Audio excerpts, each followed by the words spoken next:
Syederalun kota Mariupol menjadi salah satu kota sasaran Rusia selama beberapa hari terakhir. Dikutip dari tribunnews.com, kota tersebut menjadi kota yang sangat menyedihkan saat ini karena harus menghadapi kekurangan kebutuhan dasar. Berikut informasi selengkapnya.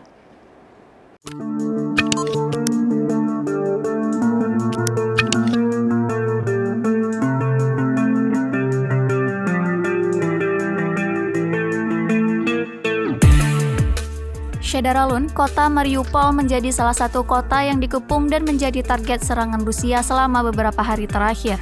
Dilansir dari tribunnews.com, kini Mariupol semakin menyedihkan lantaran para warganya menghadapi kekurangan kebutuhan dasar seperti makanan, air, dan obat-obatan. Selain itu, dikabarkan mayat korban perang tergeletak di tempat-tempat terbuka. Hal itu disampaikan oleh Komite Internasional Palang Merah atau ICRC.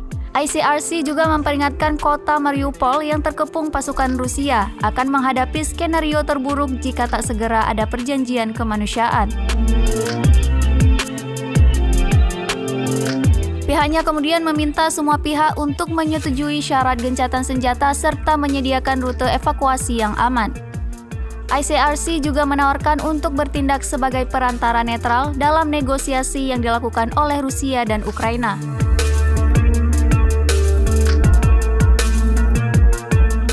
Dikutip dari kompas.com, Senin 14 Maret 2022, Ukraina dan ICRC mengatakan saat ini kota Mariupol sedang mengalami bencana kemanusiaan. Ratusan ribu warga yang terperangkap di kota itu saat ini kekurangan air, alat pemanas, dan kehabisan makanan. Semua orang yang selamat saat ini berlindung di ruang bawah tanah tanpa pemanas di tengah suhu yang dingin. Mereka akan keluar dan mempertaruhkan nyawanya untuk mencari makanan dan air.